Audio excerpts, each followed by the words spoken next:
Pada suatu hari, si ratu jahat Hela memanggil pengurus rumah tangganya, Dunkov. "Buka tirai cermin ajaibku, Dunkov." Gerak-gerik Dunkov sangat kikuk, sehingga tirai penutup cermin jatuh menutupi dirinya. "Dasar bodoh! Keluar kau sekarang!" Sang ratu mengagumi dirinya sendiri di depan cermin, lalu berkata, "Wahai cermin ajaib, siapakah wanita tercantik di negeri ini?" Cermin ajaib menjawab, "Yang mulia, engkau bukan lagi merupakan wanita tercantik di negeri ini. Putri Saljulah yang tercantik." Hela menjadi sangat marah. "Tidak mungkin, tak seorang pun mampu melebihi kecantikanku." Segenap istana seolah terguncang mendengar amarahnya. Hati jahatnya ingin membinasakan kecantikan Putri Salju. Ia membuat rencana dan memerintahkan pemburu kerajaan untuk membawa Putri Salju ke hutan ajaib lalu membunuhnya. "Dan bawa jantungnya ke hadapanku." Putri Salju mempercayai pemburu kerajaan dan bersedia ikut bersamanya ke hutan. Dalam perjalanan, ia melihat seekor burung terluka terkulai di tanah. Dan Putri Salju mengangkat tubuh burung malang itu untuk membantu menyembuhkan sayapnya. Di belakangnya, pemburu istana tampak menyelinap dan mengeluarkan busur dan anak panah untuk memanah Putri Salju. Ditariknya busurnya dan mulai membidik. Namun ia melihat gadis baik hati sedang mengobati seekor burung yang terluka itu, lalu berpendapat adalah sebuah kesalahan membunuh Putri Salju. "Putri Salju, ia memerintahkanku untuk membunuhmu. Namun hamba tidak sanggup melukai gadis sebaik engkau." "Siapa yang ingin membunuhku?" "Ratu Hela, engkau harus melarikan diri dan bersembunyi." Pemburu memutuskan untuk mengelabui ratu dengan membunuh seekor babi hutan. Jantung babi hutan itulah yang akan ia berikan pada ratu, sehingga ratu mengira putri sudah wafat. Sang putri sangat ketakutan dan berlari memasuki hutan yang gelap. Ia berjuang melawan cabang-cabang pohon tajam dan menghadapi kelelawar di malam hari. Hingga tak sanggup lagi berlari, ia rebah pada sebuah pohon dan tertidur di tengah hutan ajaib yang dingin dan gelap. Begitu sampai di istana, pemburu segera menemui sang ratu. "Hamba telah melaksanakan perintah paduka." Ratu Hela percaya Putri Salju sudah wafat dan tawa jahatnya terdengar menggema pada setiap penjuru istana. Tatkala mentari terbit, Putri Salju terbangun di tengah hutan. Dan tampak di hadapannya sebuah rumah mungil yang cantik, dengan taman gerbang mungil dan pagar kayu. Jendela-jendela mungil dilengkapi bel pintu, dan pintu bundar berwarna hijau. Ia membunyikan bel, namun tidak ada yang menjawab. Kala ia akan mengetuk, ternyata pintunya tidak terkunci. Segalanya serba mungil di dalam rumah tersebut, seolah ia sedang berada dalam sebuah rumah boneka. Panci-panci mungil, sendok-sendok mungil, juga gelas-gelas. Saat ia menemukan semangkuk kecil sup, ia merasa sangat lapar sehingga memakan sup itu. Kemudian tertidur di atas sebuah tempat tidur mungil. Tak jauh dari sana, para pemilik rumah itu baru saja menyelesaikan pekerjaan mereka di pertambangan dan pulang ke rumah.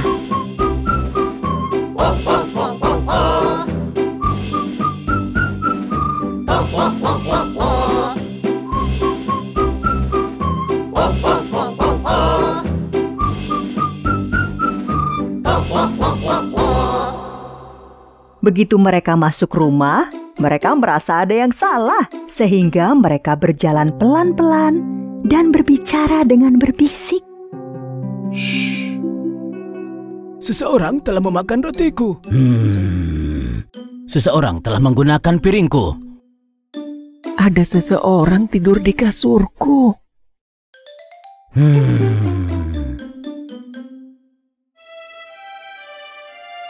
gadis yang sangat cantik.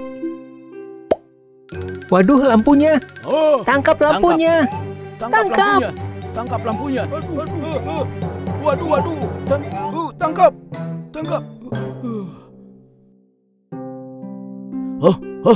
Wah. Shh. Dia bangun. Dia bersembunyi di balik selimut. Jangan takut, gadis kecil. Kami adalah 7 kurcaci. Namaku Ace. Dan ini adalah Jolly, si pemarah, si penasaran, si kocak, si pemalu, dan si pemalas. Aku Putri Salju. Maaf, aku keluyuran di rumah kalian. Putri Salju menceritakan segalanya, dan para kurcaci ikut merasa sedih mendengarnya. Mereka mengizinkan ia tinggal bersama mereka pada sebuah negeri lain yang jauh. Hiduplah seorang pangeran muda nan rupawan. Ia bernama Pangeran Antoine. Ia gemar duduk di luar pada malam hari, menatap bintang-bintang yang mengingatkannya pada orang-orang yang dikasihinya. Pada suatu malam, ia melihat wajah Putri Salju pada langit berbintang dan merasa harus menemukan gadis itu. Seorang peri mengatakan bahwa sang putri dalam bahaya, lalu memberi kalung ajaib berbentuk hati pada pangeran. Pangeran Antoine mendatangi kuda kepercayaannya dan melakukan perjalanan mencari wajah cantik yang dilihatnya di langit. Sementara itu di istana, Ratu Hela yang jahat kembali berhadapan dengan cermin ajaib. Dankov, buka tirai cermin ajaib. Coba kita lihat kecantikanku. Dankov masuk. Namun tirai itu tersangkut pada cermin dan ia hampir saja menjatuhkannya. Dankov benar-benar pesuruh yang kikuk. Selalu di saat paling penting, ia menjadi canggung dan kikuk. Sang ratu menjadi merasa terganggu oleh sikapnya. Saat Dankov berlalu, Ratu Hela bertanya kembali pada cermin ajaib mengenai kecantikannya. Wahai cermin ajaib, siapakah yang tercantik di negeri ini? Ampun yang mulia, namun Putri Salju yang tinggal bersama 7 kurcacilah yang tercantik di negeri ini. Tidak. Kukira Putri Salju sudah mati. Ratu terjaga sepanjang malam, membuat rencana untuk benar-benar membunuh Putri Salju. Ia berkesimpulan, cara terbaik adalah dengan menyamar, sehingga ia mengubah dirinya menjadi seekor kelinci mungil. Di pagi hari, para kurcaci pergi bekerja. Satu persatu mencium pipi Putri Salju. Mereka mengingatkannya untuk berhati-hati saat seorang diri di rumah. Putri, jangan membuka pintu untuk orang asing. Tidak aman. Hutan tampak sangat damai. Putri Salju menyirami tanaman bunga di kebun. Sang putri melihat ada seekor kelinci kecil yang tampaknya terluka duduk di kebun. Ia gendong kelinci itu dan dibawanya masuk ke rumah.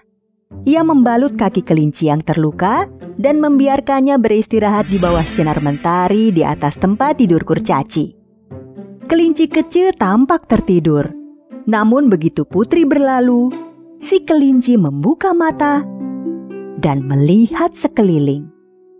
Lalu ia melompat, kemudian berubah kembali menjadi Ratu Hela yang jahat. Ini sesuai seperti yang direncanakannya. Dituangnya racun berwarna ungu di atas bantal, membayangkan Putri Salju tidur di atasnya dan binasa karena racun. Putri Salju merasa sangat lelah bekerja di kebun dan masuk ke rumah untuk beristirahat. Saat ia hampir merebahkan kepalanya di atas bantal beracun, Putri Salju. saat itu ia mendengar para kurcaci sudah pulang. Putri menyambutnya di pintu. Dan setelah menikmati makan malam yang lezat, mereka berdansa semalaman. Putri Salju tertidur di depan perapian. Dan untung saja begitu, karena jika tidak, pasti sang putri sudah tertidur di atas bantal beracun. Kala ratu telah kembali ke istana, Dankov masih tidur saat menjaga pintu bagi sang ratu. Merasa rencana jahatnya sukses, ia kembali berhadapan dengan cermin ajaib. Wahai cermin ajaib, siapakah yang tercantik di negeri ini? Ratuku, putri salju yang hidup bersama 7 kurcaci lebih cantik daripada yang mulia. Tidak. Aku yang semestinya paling cantik di negeri ini. Aku harus membuat rencana untuk membunuh putri salju. Beberapa hari kemudian, ketika para kurcaci bekerja, putri salju sedang menjahit pakaian para kurcaci. Lalu, didengarnya pintu diketuk. Pintu depan diketuk 3 kali.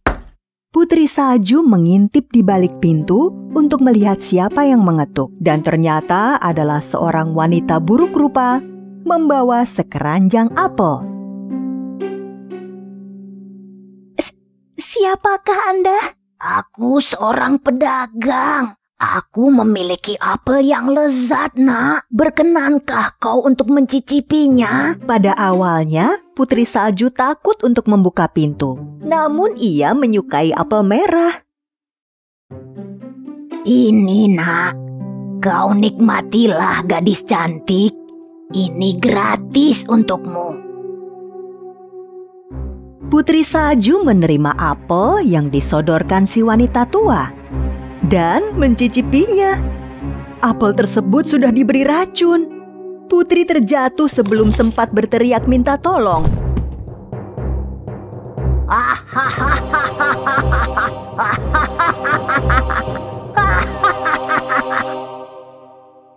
Di ujung jalan, Pangeran Antoine membawa kudanya beristirahat di bawah naungan sebuah pohon. Ia telah melakukan perjalanan jauh demi bertemu dengan wajah cantik yang dilihatnya di langit. Tak jauh dari sana, ia melihat seorang wanita tua sedang berjalan. Saat ia akan bertanya, tiba-tiba wanita itu berubah wujud menjadi ratu jahat Hela.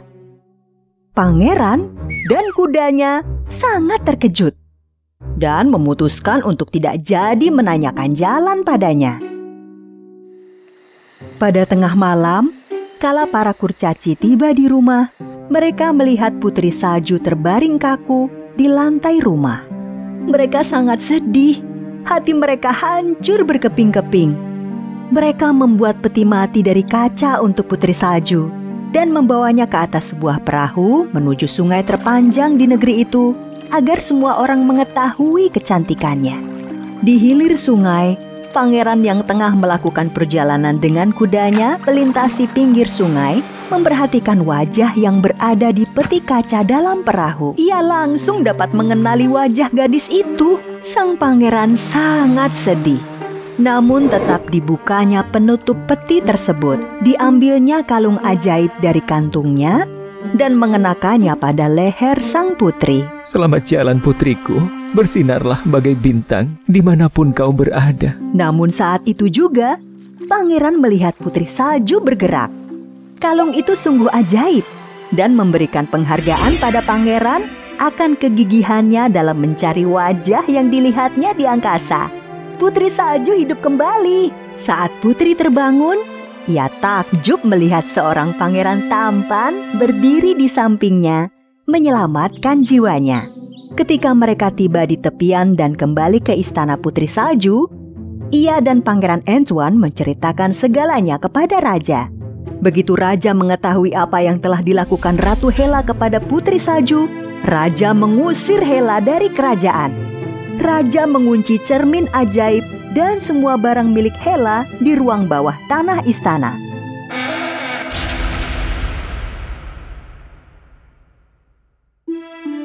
Beberapa bulan kemudian, putri salju dan pangeran saling jatuh cinta dan akhirnya menikah. Diselenggarakanlah pesta pernikahan yang indah di istana.